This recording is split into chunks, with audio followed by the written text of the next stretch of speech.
Jack Danner had moved to the edge of town for one reason: peace. He wanted tall trees, his dogs to run free, and a front porch that didn't come with HOA surveillance. After 20 years in the city, he'd finally bought a piece of land with no governing board, no meetings, and no one dictating the color of his shutters. But peace didn't last. On the 5th morning in his new home, Jack stepped outside to grab the newspaper and found something unexpected tucked beneath the welcome mat, a sealed envelope, hand-delivered with no postage. The return address simply read, Meadow Trails Association. Inside was a printed notice with 3 words bolded at the top. Welcome to Meadow Trails. The rest was a formal list of rules, payment instructions, and the Kickeran invoice for $450 labeled new member dues. Jack blinked. He read the document again. Then a third time. He hadn't joined any community association. In fact, the realtor had explicitly confirmed the land sat outside HOA boundaries. The nearest one was nearly a mile away, separated by a patch of unclaimed woodland and a stretch of old fencing. Jack's land had its own well septic tank, and zoning he double-checked before buying. So how was this even possible? That evening, as he stood watering his hedges, a voice startled him from behind. You got the letter right. A woman stood beyond his gate, dressed in pastel workout clothes, holding a clipboard. Her blonde bob was rigid, almost sculpted. She didn't smile. I'm Karen, she said flatly. President of the HOA. Jack narrowed his eyes. I'm not part of your HOA. Karen's lips twitched, half amusement, half pity. You are now. We passed a motion to include your street last quarter. You're technically within Meadow Trails jurisdiction. Jack scoffed. That's not how property law works. Karen raised her clipboard and pointed to a map. It was a rough outline printed in gray ink, his lot scribbled into the corner with a marker. It's all been decided. You'll need to repaint that porch within 30 days, and the dogs, they'll need to stay leashed. She turned and walked away before he could respond, heels tapping across the gravel. That night, Jack pulled every document he had. Property, deed, title, county, zoning maps. Nowhere was Meadow Trails even mentioned. The only clear line was the one on the zoning map, which placed his land in an unincorporated area, just beyond HOA influence. He stared at the HOA letter one more time. It wasn't a mistake, it was a challenge. And whatever Karen had in mind, it wasn't over. If you've ever faced someone trying to control what doesn't belong to them, stay with this story. Jack didn't back down, and the way this unfolded would end with someone in handcuffs. The next morning, Jack woke up to find a bright orange tag taped to his front door. Violation notice, improper mailbox design underneath, in all caps. Non-compliant residents are subject to additional fees. Jack stared at it in disbelief. His mailbox was standard issue black aluminum, perfectly legal. He yanked the notice down and scanned the gravel driveway. No one in sight. Later that afternoon, he noticed something new. A white sedan parked just across the tree line. It wasn't on his property, but close enough to feel deliberate. Inside, Karen sat behind the wheel with sunglasses on and her clipboard in hand. She wasn't hiding. She wanted him to see her. Jack walked down the drive, not toward her but toward his workshop. He had no intention of entertaining threats, but he did take out his camera and aimed it casually toward the trees. The car drove off within 2 minutes. By the end of the week, Karen had delivered 2 more notices. One about unapproved exterior lighting, and another regarding yard ornamentation. The so-called ornament, a single carved eagle perched on his porch, railing, a gift from his late brother. Jack documented everything. Photos, time-stamped video, copies of every so-called violation. He sent them all to his real estate attorney, who confirmed what he already knew. The HOA had no legal power over his property. The boundaries hadn't changed. No annex had been approved by the county. Karen's map was as fake as her authority. Still, she didn't stop. On the following Monday, Karen returned. This time, she stepped through the open gate. Jack was trimming hedges when she came up the path like she owned it. We need to talk, she said sharply. Doc didn't answer. He simply turned off the hedge trimmer and folded his arms. Karen looked around with exaggerated concern, then pointed to the ivy creeping over his fence. That needs to be cut back. It's invasive. It's wild ivy, Jack said. On my fence. Karen pulled a rolled paper from her clipboard and waved it. We sent you another notice. You're accruing fees, and it will be forwarded 2 collections if you don't resolve this. Jack smirked. Go ahead. I'd love to hear you explain that to the sheriff. She stared at him for a long moment, eyes scanning his face for any hint of fear. She found none. Then she muttered something under her breath and stormed off. Later that evening, Jack noticed a shift in his usual 2 garbage cans had been dragged to the far side of the road, emptied and overturned. His gate chain had been unlatched. And across the street, someone had spray-painted the word trespasser, ironically spelled wrong, an old shed wall. The shed didn't even belong to Jack. But the message was clear. That night, Jack installed a new security system. Motion lights, cameras at every angle, infrared floodlights at the corners of his roof. He didn't want to fight, but he'd be ready if one came. At 2:14 a.m., the alert went off. Camera 3 picked up a figure near the fence line. A small silhouette crouching beside his hedges. It wasn't Karen, it was a teenager, possibly one of the neighborhood kids. They hurled a rock toward Jack's shed, then sprinted off into the dark. Jack reviewed the footage, exported it, and filed a formal report with the county sheriff the next morning. The officer took one look at the video, and sighed. We've had issues with her before, he said. You're not the first, but she's never pushed it this far. Jack asked if she could be stopped. The officer paused, then said, not yet, but she's building a case for you, and against herself. If you think this is already out of hand, you're not alone. Jack thought she'd back off after police got involved. But Karen had no intention of stopping. In fact, her next move would leave permanent damage, and someone would finally call it what it was. Criminal. 2 days after the sheriff's visit, things got quiet. Jack didn't trust it. The sedan stopped showing up. No new envelopes arrived. Even the teenage rock throwers seemed to vanish. For the first time in weeks, the woods behind Jack's property stayed still at night. The silence was welcome but too perfect. Then, on a Thursday morning, something shattered. Jack had just stepped into his kitchen when a crash echoed across the property. Not a gunshot glass, a sharp shattering kind of sound that made his stomach twist. He rushed outside, heart pounding, and followed the sound to the west side of his workshop. There, on the concrete, lay a broken bottle. The scent of gasoline hit him before he even got close. A small scorch mark was blackening the base of the outer wall just inches from dry grass. It hadn't ignited completely.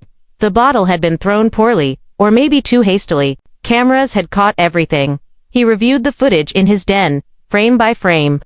At 4:52 a.m., a figure slipped in through the wooded edge of the property, hood up, gloved hands, carrying something glass and round. They paused behind the fence, for nearly 5 minutes, crouched. Then, a swift motion. The throat, a flare of fire, and then the figure bolting back through the trees. The motion capture wasn't perfect, but it was clear enough. What caught Jack's attention wasn't the face, it was the gait. The short, deliberate stride. The way the figure leaned forward, slightly when walking. He'd seen that walk before. Jack didn't wait. He called the sheriff's office. This time, they took it seriously. Within an hour, 2 cruisers rolled onto his gravel drive. Jack handed over the footage. One deputy watched it silently, then exchanged a glance with the other. Looks familiar, doesn't she? The taller one said quietly. Jack nodded. It's her, isn't it? They didn't confirm out loud, but their silence was answer enough. An investigator was assigned. Over the next 24 hours, police canvassed the area. A similar glass bottle still intact was found near the trail behind Karen's property. Traces of fuel inside. The evidence was stacking up. The next day, officers returned to Jack's house with an update. There wasn't enough for an arrest, but Karen was officially under investigation for attempted property damage and trespassing. Jack asked what would happen if she denied everything. The officer folded his arms. If she's smart, she'll keep her head down and wait for this to go away. Karen didn't. That evening, Jack received a notice from a law firm claiming to represent Meadow Trails HOA.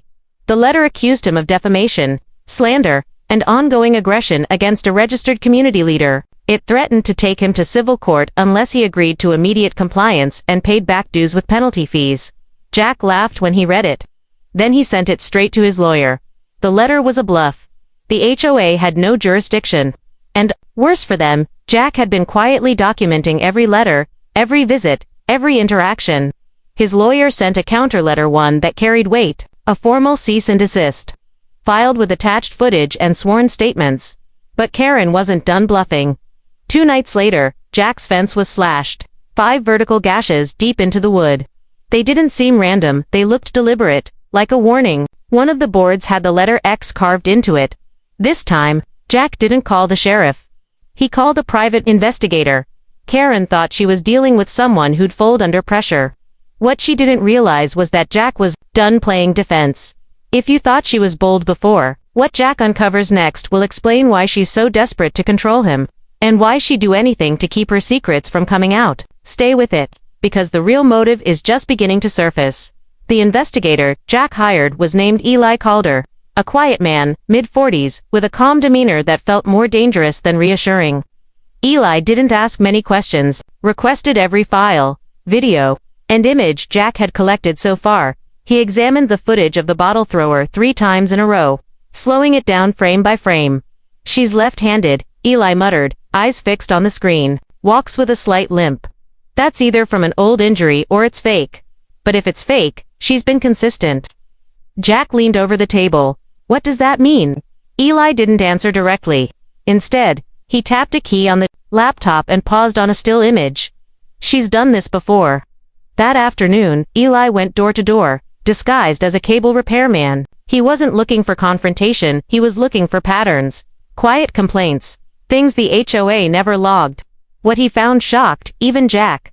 Over the past 6 years, Karen's HOA had absorbed 3 adjacent streets, none of which had originally been in their zone. Each one had been pulled in without approval from the county. Residents were bullied into compliance. Some moved out, others paid just to be left alone. There were rumors too, about a man 2 blocks over who refused to join and suddenly found his tires slashed for 3 straight weeks. He eventually sold and left town. None of these incidents were reported. When Jack asked why, one neighbor shrugged. We knew she had friends at zoning. We didn't think we'd win. Karen wasn't just running a homeowners association, she was running it like a personal empire. No elections, no transparency, no board meetings beyond a closed circle of her choosing.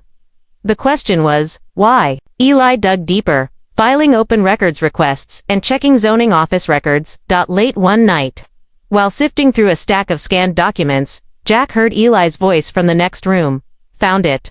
The HOA map Karen had shown him weeks ago. The one with the fake lines had been submitted to the county 3 months earlier, but it had been rejected. The county clerk had stamped it.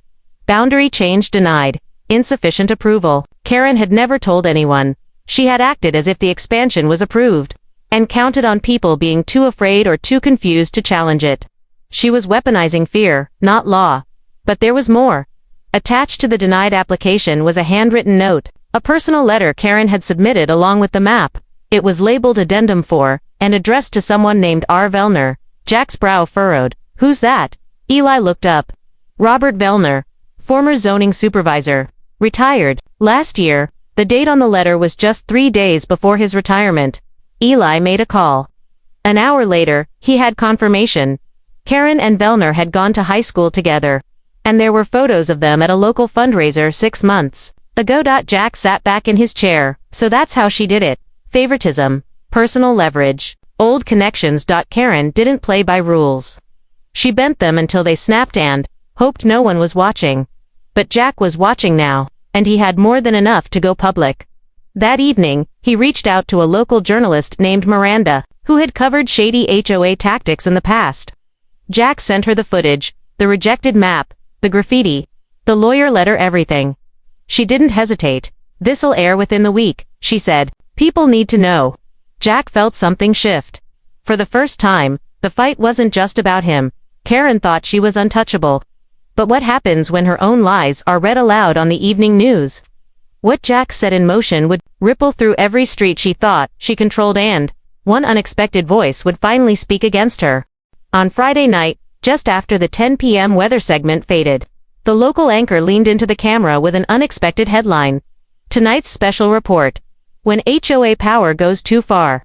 Across the county, televisions flickered with grainy security footage, images of slashed fences, screenshots of fake maps, and one close-up frame of Karen smiling next to a clipboard caught mid-sentence on Jack's hidden audio recording. She'd said it plainly, if he doesn't pay, we'll make his life so annoying he'll move. The clip played 3 times during the segment. Miranda, the journalist Jack had contacted, narrated with deliberate calm. She laid out the facts, the forged expansion map, the denied boundary approval, the coordinated harassment, the silent victims, who never spoke out until now. Jack watched it all unfold from his couch. Not with pride but with quiet anticipation. He knew what would come next. By morning, the calls started. The first came from someone he didn't recognize, a woman named Tracy who lived 2 streets over. She'd never dared confront Karen before. Now she wanted to share her story too. Then came Ramon, a retired contractor whose home had been fined repeatedly until he caved and sold. He told Jack something strange. "I always suspected she was doing it for more than dues. She wanted people out." Why? That question still hung in the air. That afternoon, a black SUV pulled up to the front of Jack's driveway. It wasn't police, it was Miranda herself, holding a folder full of notes and a camera bag slung over one shoulder. She stepped out and motioned to Jack. "There's someone you need to hear from," she said. Inside the SUV sat a woman in her early 60s, gray sweater, hands clasped nervously. Her name was Linda Former, secretary of Meadow Trails, HOA. Quietly pushed out over a year ago. "I kept copies of everything," she said softly. "I didn't know what to do with them. Until now." She handed Jack a flash drive. Back inside, Jack and Miranda plugged it into the laptop. Dozens of files. Meeting notes. Voice memos. Scans of correspondence between Karen and a private developer, firm in the next county over. One memo stood out. Karen had been quietly negotiating to sell parts of the HOA's greenbelt, publicly labeled as community land, to a commercial builder, for cash under the table. The deal depended on surrounding properties, especially Jack's, falling under HOA control. Once they were in the zone, the land value would spike, and Karen would collect her payoff. Jack leaned back from the screen. This wasn't about power, it was about money. She needed control of his property because it completed a development corridor. Without it, the builder couldn't move forward. His lot, his backyard, was the missing tile in a puzzle Karen had been arranging for years. That explained the urgency, the threats, the desperation, and it gave Jack something even more dangerous than evidence. Motive. The next day, Jack's attorney filed a motion to request a formal investigation. Linda agreed to testify. Other residents followed. By Tuesday, county officials launched a probe into Meadow Trails HOA. Karen went quiet. For the first time, her clipboard stayed tucked away. Her car didn't pass Jack's fence. The street felt strange without her shadow, but that silence was earned. Still, Jack knew better than to assume it was over. Karen had one final move. A last-ditch effort that would bypass legal channels entirely. What she did next would force Jack to make a decision most homeowners never imagine. Fight back with the law, protect what matters in the moment. Because this wasn't just about land anymore, it was about safety. Jack had known it was coming. People like Karen don't vanish. They wait, watching, cornered animals in leadership clothes. After the county investigation opened and the files were aired publicly, she disappeared from her usual routes, her clipboard silent, her patrols halted. But absence didn't equal surrender. It meant preparation. On a quiet Wednesday night, just before midnight, Jack's dogs started barking. At first, he thought it was the usual deer that came down through the trees. But something in the tone of their growls unsettled him. Low, alert, not frenzied, controlled, focused. He got up, grabbed the flashlight by the window, and stepped out onto the porch. The eastern edge of his property, the spot furthest from the cameras, was pitch dark. Then, he saw it. A glint of metal in the grass. Not big. Something reflective. Jack walked toward it slowly, flashlight shaking just enough to betray his pulse. It was a pair of bolt cutters, fresh ones, and nearby, scattered in the grass, were nails. Several dozen roofing nails tossed in a pattern across his gravel path, right where vehicle tires would hit. Whoever left them didn't want in. They wanted damage. Jack didn't go back inside. He stood in the dark, listening, every hair on his arm raised. That's when he heard the snap. Wood. From the side yard. He moved fast, cutting toward the back just as a shadow slipped across the edge of his fence line. Someone ducked into the overgrowth. He turned the flashlight, but they were gone. Jack didn't chase. He didn't need to. The cameras caught the rest. By morning, the footage showed everything. Curran clearly identifiable. No mask entered through a gap in the far fence, carrying a sledgehammer wrapped in cloth. She struck his boundary post twice before hearing the dogs and vanishing into the brush. The bolt cutters, the nails, the slow burn intimidation, it had all come from her, and this time there was no doubt. The sheriff arrived before noon. Jack handed over the footage with no commentary. The deputy didn't ask questions. They didn't need to. 2 hours later, Karen was in handcuffs. She didn't struggle, didn't speak, but her eyes locked on Jack as they led her to the cruiser wide, unblinking, as if memorizing something. That gaze didn't look like defeat. It looked like something unfinished. Inside the house, Jack sat at his kitchen table and let the silence settle in. It was over, or, at least, the part where she roamed free was. But damage had still been done. The county investigation deepened. Multiple neighbors came forward to file formal complaints. Several board members resigned in a single afternoon.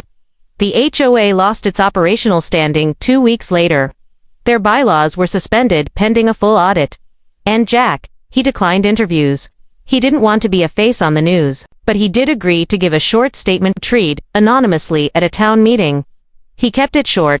Control built on fear doesn't hold forever. It cracks when you shine a light, but just when peace seemed possible again, a letter arrived, at Jack's door. No return address. Just like the first one, he opened it, expecting one last threat. Instead, it held a copy of a deed. A plot of land bordering the back of his property, newly listed in his name. With a note attached, from those of us who should have spoken sooner.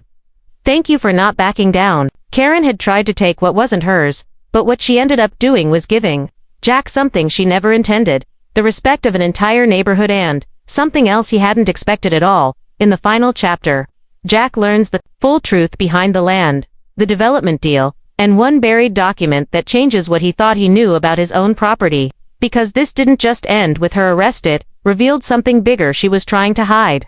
Karen's arrest didn't just quiet the street, it detonated a silence that had kept too many people afraid. In the days that followed, the county courthouse filled with statements. Not from outsiders, not from lawyers, but from Jack's neighbors, people who had watched from behind curtains for years. The HOA had operated like a private regime. No one knew where the money went. No one had seen proper board minutes. No one had ever voted because there had never been real elections. Karen had run everything, unchallenged, behind the veil of false paperwork and hollow bylaws. But now, for the first time, she was the one under scrutiny. Jack hadn't planned to go to the hearing. He'd handed over his statements, his evidence, his recordings. He'd given enough, but on the morning of the court date, Eli showed up on his porch with a plain manila folder. "You'll want to be there," the investigator said. "Trust me." Inside the folder were pages from the county register records that had just surfaced during the investigation. One document stood out. A 70-year-old plat note, handwritten and barely legible. It showed Jack's property and something else, a footpath, long closed to once used as an emergency access trail for fire crews back in the 1950s. That path, if reopened, would legally sever Karen's former greenbelt in half. It was the final piece of the puzzle. Karen hadn't just wanted Jack's land. For development, leverage, she had needed to erase the existence of that path. If it remained on record, the commercial sale she had orchestrated with the developer would fall through. It rendered the parcel undevelopable, worthless, and she knew it. Jack arrived at the courthouse 15 minutes before the hearing. Miranda and her news crew were already outside. So were 3 other residents with manila folders of their own. Inside, Karen sat at the defense table, hair neatly done, expression frozen. She didn't glance at Jack. The judge opened proceedings, and it didn't take long for the room to shift. Jack's lawyer handed over the survey notes, the photos, the footage. The judge reviewed them in silence, then looked at Karen. "You misrepresented your jurisdiction," he said. Karen said nothing. "You threatened private property owners with false consequences." No response. "You committed vandalism, trespassed, tampered with boundaries you had no right to." Still nothing. Then came the final document, the deed to Jack's property, cross-referenced with the old fire trail plat. The judge traced it with his finger and looked up. This entire HOA expansion effort was built on a foundation that never legally existed. A pause. With this court's ruling, that foundation is now gone. He pounded the gavel once. HOA authority was dissolved. The civil charges against her would proceed.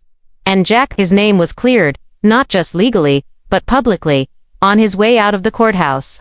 Linda, the former secretary, approached him. "You know," she said, "a lot of us just assumed she was allowed to do all this because no one ever told her no." Jack nodded. Silence does that. She looked down.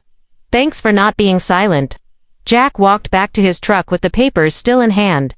He didn't feel triumphant. Just steady. Later that evening, he stood at the rear of his property, looking out across the place where the old path used to run. He could still see its faint outline through the brush. It didn't look like much, but it had broken everything. One final chapter remains, where Jack uncovers what that trail once connected to, and why Karen's plans had started long before she ever knocked on his door. Because this fight wasn't just about power or money. It was about erasing a history someone wanted forgotten. Weeks passed. Karen's arrest, the HOA's collapse, and the courtroom decision had left the neighborhood in strange quiet. For Jack, that quiet didn't feel like victory. It felt like aftermath. The land was peaceful again. Yes, but the questions hadn't gone away. Especially one, why that path? Why had Karen risked so much to keep that thin sliver of ground off the books? Eli stayed on the case, even after the legal dust had settled. With the judge's ruling, previously sealed records tied to the HOA's internal dealings had been opened to public request. That's when Eli found a line item buried in a 5-year-old property expenditure. Report labeled Historical Review, Trail Parcel 19A. He followed it to a file in the county archives. Inside were 2 photographs. Black and white. One showed the fire trail as it was in the 1950s. Cut wide between what was now Jack's backyard and the edge of the HOA's former greenbelt. The other was older. Faded, a small wooden cabin at the trail's end. Handwritten on the back, Our Vellner Homestead, 1946. Jack didn't recognize the name immediately. Eli reminded him. Robert Vellner, former zoning supervisor. Karen's longtime friend and the same man she'd written to just before his retirement, pushing for the illegal boundary expansion. Vellner had grown up here. The land was his family's. The trail ran through what used to be their private road, but the homestead cabin. That was the key. Eli made one more call. An archivist at the county museum confirmed the rest. The Vellner family had lost that stretch of land decades ago in a tax dispute. The property had been auctioned off in parcels, one of which eventually became Jack's current home. Karen hadn't been trying to expand the HOA for power alone. She wasn't just guarding a development deal. She had been trying to reclaim her family's lost legacy through manipulation, fear, and control. Jack stood at the edge of the trail the next morning, hands in his jacket pockets, staring out over. The old fire-lined trees had grown thick where the path once cut clear, but he could still feel it the way ground settles differently where it was once well-traveled. A hollow softness under his boots. History you can't always see, but you feel when you stand still long enough. He never wanted a war. He just wanted space. But somehow, by defending his corner of land, he had unearthed something much older. Jack didn't broadcast the discovery. He didn't speak to the press again, but he did one thing quietly, without ceremony. He cleared the brush at the end of the trail. Not all of it, just enough to place a small wooden sign. It read, Old Fire Route 19A Historic Right-of-Way, Restored. The next day, 2 neighbors came by. Then, for one brought coffee. One offered help repainting the shed that had been vandalized months ago. No one asked for a reward. They just showed up. Karen had ruled through silence, fear, separation. Jack had fought with something else, witness, proof, and one very old forgotten trail. The HOA was gone. But something better had grown in its place. Community. Some stories end in courtrooms. Others end on broadcast news. But the ones that last, the ones that echo, end with truth finally stepping back into the light. That's how Jack won. Not by shouting. Not by fighting, but by holding the line. And refusing to be erased.